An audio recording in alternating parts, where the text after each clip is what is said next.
Faith Forged in Fire, where we dive headfirst into the unique challenges and triumphs that comes with being a firefighter, all while exploring what it means to live out a biblical worldview. Join us as we find hope, perseverance, and faith in the midst of the heat and chaos.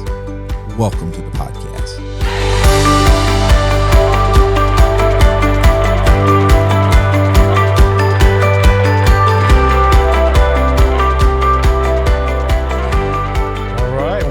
Welcome back to another episode of Faith Forged in Fire.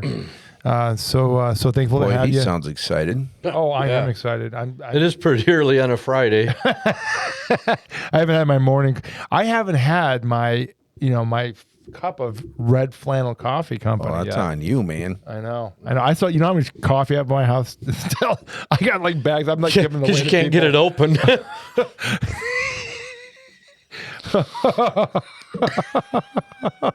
Wow, that's You shouldn't say things like that when I'm trying to drink my red flannel coffee. People spilled on themselves over there. Oh no! Welcome back. We thank you for another episode. As you see, we still have no Jake. So Jake is coaching T-ball, and so Jake, we miss you. And so we have his replacement tonight, Rescue Randy. Hello, Randy. Hi. Hi. How you doing? Nice seeing you again. So,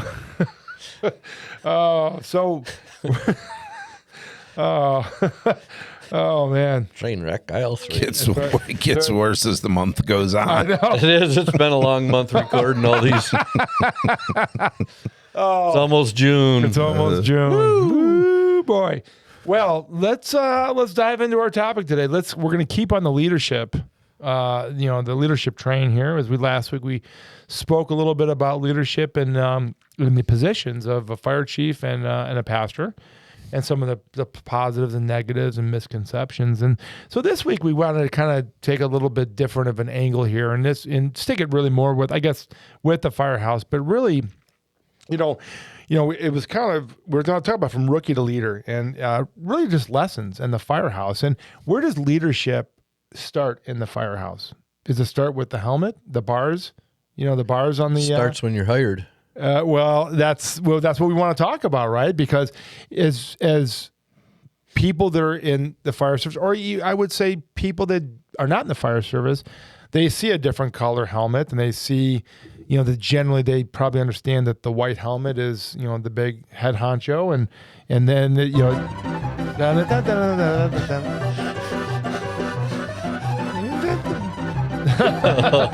he doesn't know how to turn it off. I do. So for whoever doesn't know, that's Rich's new music. So we all are going to have. We're going to all have a PJ tune now. got a new soundboard. That's so. right. Yeah, we need to come up with one for everybody. One for Stevie. Woo! Man, I'll tell you, that doesn't get old. Feel like I'm watching an 80s sitcom. I know. With that one. I know. What? So what was that? We derailed him hard. It's didn't we? bad. I was wondering what that was like. What is that? Yeah, he's kind of like Wile E. Coyote looking for the road runner. Yeah. No, yeah, you remember I got ADHD. I just, squirrel, so, but. Can't play 2 songs in a row. That does him in. It really does. They were long songs, though. So really, like, where, I in looking this up and thinking about where leadership starts, in the first place, it starts with each other, ourselves, right? It starts with the individual. I really think, like you were saying, when the guy gets hired is when you get hired, that's day one, really, of leadership, and I would, I was thinking about, like, in my old days of working in the fire service, the full-time department, and, looking at the station, and you're thinking about, like, the how you did chores in your day, or how you did your truck checks or whatever like that. But obviously we're talking about a full-time department, but like even in the part-time departments or the volunteer departments, like where does leadership start? Does the helmet matter or the bars, matter? Sometimes it makes it worse. Well, it could, yeah, definitely. Right? I mean, it could. I think where it starts is maybe your upbringing. It's more on yourself. No. Because I see a lot of people walk in the door. I've got some people that have been there less than 3 years. I'm going like, he's got potential to be a good leader. Never taken an officer class, doesn't have a pile of paperwork this high that says, "Oh, you done good, you showed up to training." Those kind of things. But I think the people just have a natural leadership ability wherever they got it from, whether they got it from church, fellow friends, a job, college, wherever. But I've also know some people that have been on stations 15 years, and it'd be pretty tough to get them to be a leader because like attitudes or, I guess you got to be humble to a point. Do you find, at least it seems to me this way, that the people who are more naturally leaders are not necessarily looking for the position? It's not that they won't maybe at some point apply for, but it's not like they're chasing that. And I think that kind of comes back to being humble. They just naturally see PJ wondering how to put hose back on a cross lay. They naturally want to help you. Right. Yeah. Right. They're not doing it because they have to. They want Right. to. And that's things like I've told people in the past. I watch everybody. I mean, and it's not like I'm going like, "Oh, PJ, you screwed that up." Right. I'm more looking for somebody that I see PJ struggling and Steve walks by and just nods his head and goes, "That guy's an idiot." That's not a leadership quality. Yep.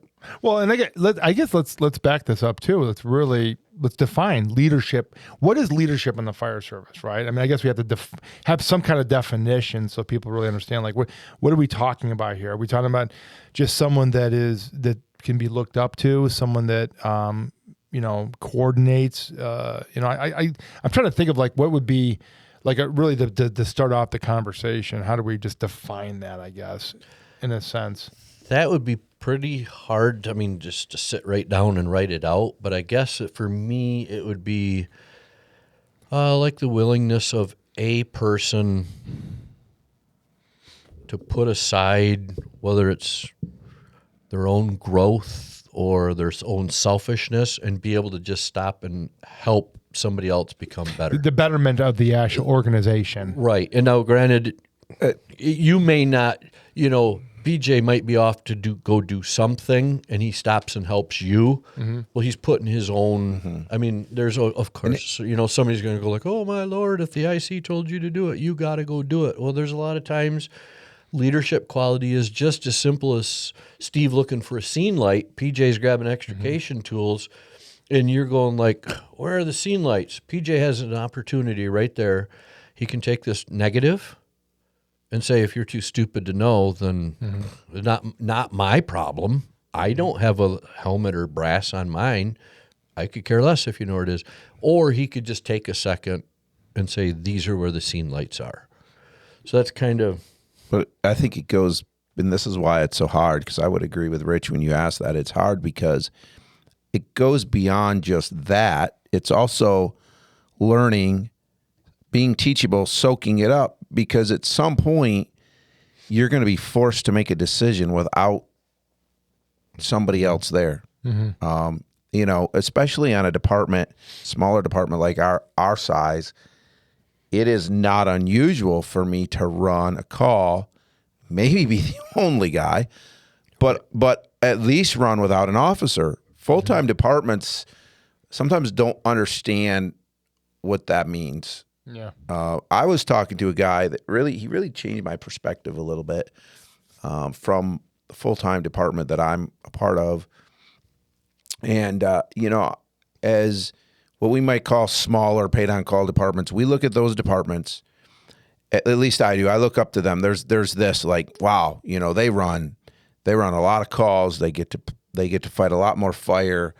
They're training. They're doing all this stuff that you're like, man, I'm around these guys and I'm like, wow. Yet I'm talking to this guy who has been, I forget how many years he had been there. It wasn't a lot. I mean, I do remember thinking, okay, I've been in the fire service longer than him. Not that was a big deal, but just, this guy had some experience. And he's a guy that I respect as a firefighter. But as we had this conversation, he was asking me, because he never came from the paid on call or the volunteer, so he doesn't understand how it works. So we're talking through all this stuff, and he made the comment. He said, "Wow," he says, "I kind of envy you," and I'm like, He says, you have made more. He says, I guarantee you've made more decisions to impact the outcome of a scene than I ever have. Yeah. Because he said, I've probably made none because I just do what I'm told, because there's always an officer there to make those decisions. Yeah. There isn't for us. Right. And even then, you know, Rich is the same way as my chief. When they tell me to go do something, they let me use my brain, and they just expect that I'm going to, like, they don't draw out every little detail. Right. So that's what training is for. Right. So the point being that it's not only investing in the people, but then being able to naturally not be afraid of taking a little leadership in the times that you need it to actually lead somebody. Yeah, and you know, going back on that original, you know, thought process between, you know, and you hate to do this, you know, I know there's a lot of podcasts we always have to go full-time versus the part-time, because unfortunately there are differences. And this is probably one of those areas. Yeah, not you have to highlight it. And to say this though, I want to be real careful, because you can be, if you're listening on a full-time department, you're like, yeah, I never have to make decisions without an officer. You can still be a leader within your house, in your company. Sure. Right? People are going to see that. So we don't want to dismiss that. No. Well, the leadership is in different ways. Right. And so like when you're in a house where you're low man on the totem pole, your leadership can be just how you do chores in the house. For example, you do a good job at chores, or when you mop the floors in the station or whatever, the way you answer the phone when people call or whatever that is, even though it's not a direct, it's like an indirect leadership, right? Because what you're showing is that if someone at the station watches you in the sense of, let's just say a guy that's even younger, you know, that's a newer recruit, and they go, wow, look at the way that guy is doing it. Like he's really giving me the example of how to do it well at the Firehouse, right?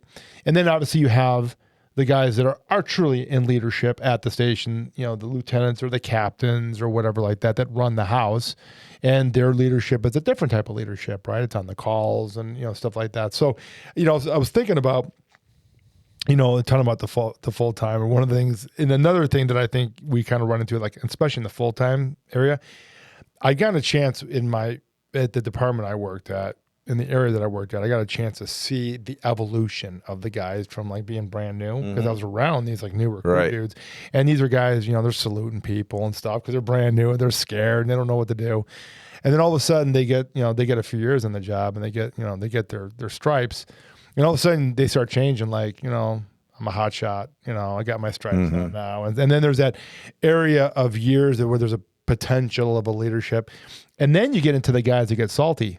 You know, the guys that are getting ready to retire in so many years, and so they just don't care anymore. And now it's like, I just want to collect my paycheck and collect my pension and get out, you know? And so I was thinking about those guys, because you think about some of these guys that are on these full-time departments that are wearing a white hat, that the only leadership is the sense of what their rank is. But you could tell they do nothing for the department because they just want to get out. They're ready to go. They're ready for their, you know, for their drop or whatever it is, and they just want to get out and do something else in life. And so it's a shame, because you have such an incredible responsibility, yet you're doing nothing with it. You're giving nothing to the people below you. So now you just left these people lost because you're not willing, because you're just like, I'm just done. I'm giving up.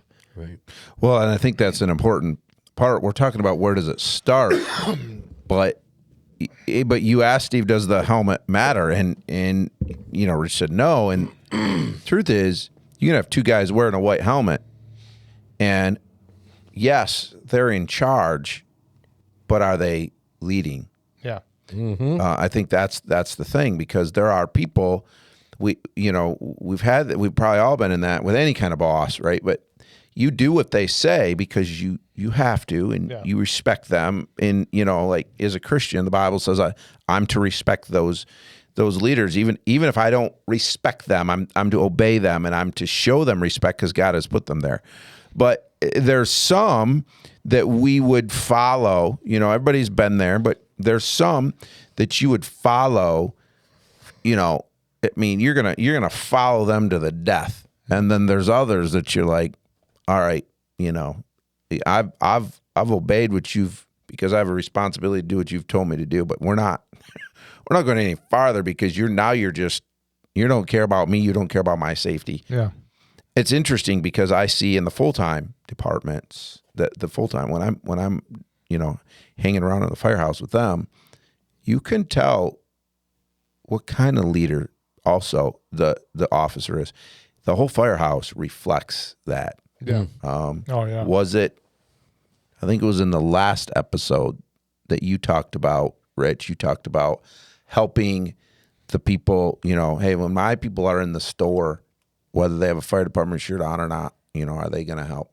And I see that even in the officer, right? If the officer is kind of like, whatever, I'm out soon, then the rest of the crew generally is like, whatever.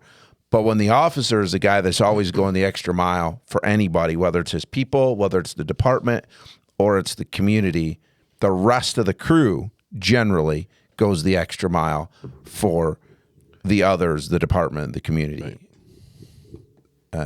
And so that's very interesting when it's contagious. It is. And we need to think about that, whether we're a leader by a helmet or we're a leader because we've all also been around with those old crusty guys, the salty guys that you're like, that even if they don't have a different color helmet, there's still a leadership there, and that wears off. And we have an opportunity to impact the next generation. For me, and I've said this many times on this podcast, when I came into the fire service and I was new, I had a lot of people who invested in me, and they didn't have to, because at that time I wasn't even going to be a firefighter. I was just a chaplain. Right. But they invested into me because I wanted to learn and I wanted to help. Yeah. And I've said many times, Rich was one of those. Rich was patient with me. And when I did something dumb, he would tell me, but he wouldn't make me feel like an idiot for it. He would teach me. But it's easy to teach somebody that wants to be taught. Well, that's true. Because if you came in there and knew it all, those are tough people to. Yeah. But I went through the class. I know it all. Well, let me give you some of my experience. Right. But I know how I felt. Like, I know how lost I felt and how encouraged I was when you or others would help me. So therefore, that's, naturally, when I can, I want to do that same thing. But you hit a point there too. There's some people that don't want to be taught, and we've got some of those. And I'm like, I'm only going to help, and I don't. It's hard because I want to help, but you're wasting your time, and that's on them. And you have to make sure that's on them, because if they want to be teachable, teach them. Yeah. There's people that like to learn the minimum. Yeah. And unfortunately, if that's across the board, that's trouble. Yeah. Now, like me, there are some things like hazmat. I wish I would have never learned about it. I have no interest. Right. I have no interest. If I have a problem with hazmat, I'll call Chief Tenant in Rockford. Yep. That man knows it inside out, top gun kind of situation. Comes to wildland, I'm still signing up for wildland classes. I'll sign up for any wildland class I can take online. I've finished 3 or 4 in the last month and a half. Doesn't make me a better chief, but it makes, I just love it and I want to learn more about it. Mm-hmm. So, but you got to want to learn. Yeah. And that comes leadership wise too. Because I can talk to you, like as a chief, if I need Steve's got a problem, I need to teach you something, you're going to be different to talk to than PJ is. Yeah. Well, I was just thinking, like, as you were talking about that, I bet leadership in the firehouse is one of the important things is to treat everybody the same and not just treat the favorites or your buddy versus someone that's new, and treat everybody with the same respect and the same kind of leadership. Because again, you never know, right? Like you were just saying, you weren't even looking to be a firefighter, but yet people invested in you and they treated you just like they would have traded someone that was getting on the job or was trying to become a firefighter, and not knowing that eventually one day you were going to become a firefighter, right? So I bet that's got to be a big thing too. Well, and you get other challenges that are, you get a 15-year-old kid and give him a mountain bike. Could you teach him how to do a backflip? If he's been riding for a while, got some experience, here's a ramp, here's an airbag, let's do backflips. Would you do that for the kid that just learned how to ride? No. You know, my grandson's 3 years old. He's still got a coaster bike. Yeah. What? And you wouldn't teach him that. Yeah. So now if I have PJ that's been on the fire department for 10, 15 years, and you're an 18 or 19-year-old, and you've been on the station for 6 years old or 6 months, you know, that kind of deal, I have to learn how I can teach PJ that has a lot of experience, but I also have to teach you and include you. Oh, yeah, yeah. And, you know, But with the experience I and the age difference, you've got to learn how to deal. Yeah, and I've got a large absolutely. spectrum. But when we talk about this idea of leadership and investing, to me that falls in that. When I go down and you guys are teaching something, and it's something that I'm like, yeah, that's super basic. Right. I then consciously remember there's people in this room who are hearing this for the first time. And it's not about me. I don't have to learn something at every training. Now that sounds bad, right? And there is always something I feel like you should probably pick up something. Right. But maybe this training isn't for you. Maybe this training is for them. The next training you come to, you might be eating it up, and they're going to be as lost as can be. And there's a lot of times I'll come home aggravated, and it's like, oh, my word, it's common sense. Mm-hmm. Yep. And then it's like, yeah, then the wife will go like, yeah, it's common sense. How long you been doing this? Yeah. But I've been doing it for 22 years. Okay, it's common sense for you. yes. It's second nature to you. How many times have you been through this and got burnt before you figured it out? And this guy's new. It's not common sense. And that's when I remember how much I've learned, because in those moments where I get frustrated, then I'm like, oh, you didn't know that either. Right. Now it's just second nature to you. And I try as best I can when I'm in those trainings or those moments where you look at the new guys and they've got that glassy, like, oh, I have no clue what's going on here, to slow down a little bit and walk them through, okay, here's what we're working on. Here's 5 steps back. Why? I'm not expecting you to remember all of this. Eventually you will, but let's make this make sense right now. Yep. You know, I remember doing that down at one of your trainings with extrication, and you had a couple people that were like brand new. They might have been on a week or two. And so I just pulled them aside and talked them through what they were seeing and why. Right. To hopefully slow things down and help things make sense. And that makes a good point, because there's a leadership thing. You know, for us, if you and some of the other guys show up and go like, hey, we're going to do extrication training. Okay, what are we going to do? Well, we're going to cut the door off.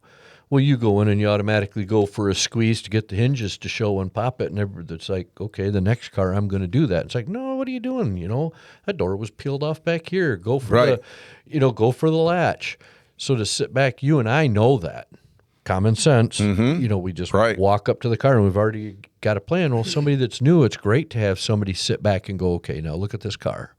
This is why they're doing what they're doing, kind of deal. And those are things like, if I sit back, those are things I look for. Did people just let this guy sit over here wondering what's going on? Or did somebody come over and go like, you know, I don't have anything going on right now in training. I'm not assigned to do anything. You know, it's not my rotation, whatever. I'm going to walk over here and I'm going to talk to he or she or whatever, you know, whoever, and explain this to them. You know, if I see that kind of stuff, then, you know, that's kind of back in the memory book, you know, like, hey, he shows potential kind of deal. Yeah, and I think when I brought that up, I was about treating everybody the same. I think it was just the way you treat people, not like the training, but I just more of you know, leadership is that you treat everybody in the house the same way. You're not picking favorites and blowing people off, or treat him good but treat him like crap. I think that's where I was more going with the leadership thing, like how you treat the others that are around you, and with the same respect. Well, unless they don't give it to you, of course. The thing is, that stuff can't be taught very well. That stuff, I mean, it can be in a sense, but they have to want to do that stuff. The being able to command a fire scene and do that stuff, even to be able to be the chief, that stuff can be taught. Right. All those things. Like, I don't know what all the things the chief does. I'm not an officer. I can teach you. Well, that's the thing, is you can teach me. Right. But if you're not naturally a leader, you can do the chief stuff, but you're not going to be a leader. You're not going to be leading the troops. You're not going to be encouraging and teaching and doing all the things that come with being a leader. Right. And that's where you get, a lot of people talk about, this decision came down from the ivory tower. Mm-hmm. Some of the best CEOs were janitors in a company. Yeah. So they've worked their way up, kind of deal. And you could do that same thing. You can be that guy that sits in the ivory tower and make decisions and you don't care what they affect. But that's that leadership, really. You might have to make some of those decisions, but any good leader should care just as much about the rookie as he does the saltiest guy. Yeah, that's what I'm saying. Yeah, you could care about everybody, and because again, you're as a leader, you're being watched, and those people will remember, because again, you never know where your leadership there, and you treated someone with that kind of respect, where 10 years later they remember that. I remembered the way you did that. I admired you for the way you treated me as a young rookie fire guy, and you didn't, like you were saying, when Rich would kind of discipline you, like on a thing, he wasn't a jerk. You don't have these memories like, what a jerk I worked for. You're like, and what a good guy, man. Like, it probably encouraged you to go more. Oh yeah, it did. On top of it, it's probably one of those, you probably made a fire guy out of him just because he had such a great leader. I've said that. I've said that Rich has had a lot to do with me being who I am as a firefighter, because he took the time to actually teach me. He didn't just yell at me and tell me I was an idiot. But I also think that this is, now, let's say somebody is listening from the large station to the south of us. They're going like, yeah, bro, you ain't never going to make it here. Well, I get that. I've got 20 people on my department. I need to be one of the team members. I need to clean the toilets. I need to sweep the floors, those kind of things. You go to a station, that's big enough, then the chief, there's no way the chief can do that stuff. He's got so much more admin stuff, and the way that the structure is designed, it goes down. So, there's a disconnect. There's such a disconnect between the field and the administrative staff, the white shirts versus the guys in the field. There's such a disconnect. What's nice about what you do, Rich, and it's interesting, because I've gone, as I go out to departments, I've gone to a lot of departments, I could tell the guys that are most respected are the guys that are just one of the guys. And they don't, when you meet them, they're like, please don't call me chief. Just don't call me. And it's almost like it's like nails on a chalkboard. I hate that word chief. Right. I'm no different than anybody else around here. And so what's really cool about that, what I think sometimes what's cool about leadership is the humility in leadership as well. You don't come across like, I'm the boss, hear me roar. You're like, hey, I'm one of the boys. I'm no different than you guys. I just have a different role here, but I'm no different than you. I'm no better than you in that way. And I think guys respect that kind of leadership. That's what it's about, respect. Because earlier we were talking about Chief Tennant. Sorry, Chief, if you're listening. When he was on the large station to the south of us, he was, and I don't want to quote, I want to say he was a battalion chief. I think he was up to one of the assistants. He was a battalion, but he moved up. He was high up the ladder. I think. So I am sure that there were times that he was the guy that sat in the command chair and wasn't out dragging hose, because he can't. He's got 30 people on there. Of course. Now that he is the chief of a smaller fire department, and we had a garage fire that he was on two different fire departments, if I remember right. He still is. Okay, so he went on the station directly south of me, and he came up and he goes like, "Hey, Chief, how you doing?" I went, "Hey, Chief, how are you?" He goes, "Oh, just a firefighter today." Yep.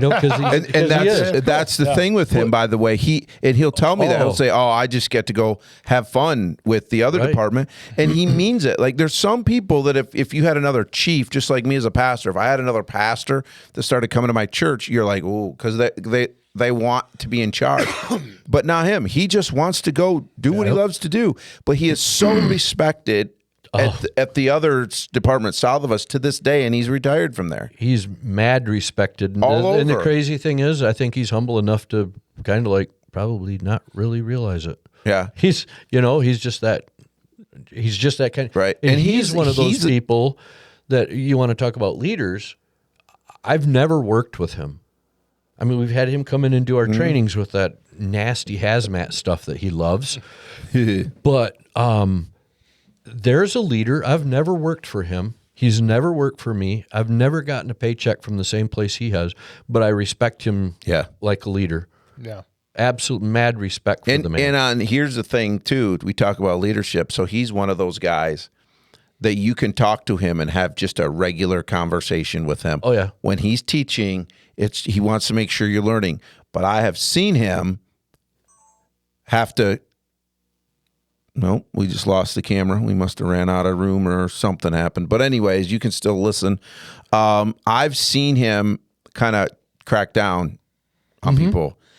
And you are like, oh, whoops. Like, you feel bad that you, even if I wasn't the one that did it, like I've seen it and you're just like, okay, I'm in order now, because it's that demand of that respect. Like he doesn't demand it. He's earned it. And you're just like, right. Oh, I do not want to let him down. You know, you need to respect him because he's a good guy. And so back to what you were saying, and we've desperately got to land this plane here. Right. But back to what we were saying about Rich. So,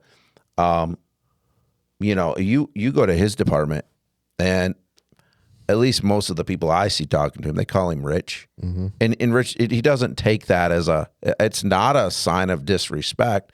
I call him Chief here, or when we're out, literally more just to irritate him. And it works. Yeah. Yeah. Like when we're out doing our rally stuff, we call him Chief all the time. Like it's more because we know that he doesn't want that. Yeah. I don't need the recognition. I didn't take this position for recognition. I took it because I felt a responsibility that station needed a new chief. And the people needed a new chief, and my agreement was for a year. That was up 3 years ago. Sucker. But, I love the team, and I feel a personal responsibility to do the best I can for them. So, yeah. But that's really cool. Well, let's, maybe it's just time to land. You were saying we lost our camera. We lost our camera, so we got to land a plane. We instantly got better looking. The compliments we get, we'll get on this. Yeah. Amazing. I like you guys more when you're not on the actual screen. Mm-hmm. You still got to look at us. What's that? Oh, you mean other people's? Other people, other people. I thought you were saying you like us better. I'm like, you still got to look at us, man. No, but I'm saying the people there, they're going, I like hearing you guys. I don't like seeing you guys. No, if you're encouraged by this kind of stuff, if you have questions about leadership or anything that that these men can help you with here, these fire guys can help you out with here. They're experienced, and they could teach you a thing or two. Leave a comment on the email. FFI. Putting a lot of pressure on us. I know. Well, that's hey, it's leadership, right? Leadership, and please leave a comment or leave an email ffifpodcast@gmail.com. And leave also some likes, some comments on your favorite podcast, wherever you listen to your podcast.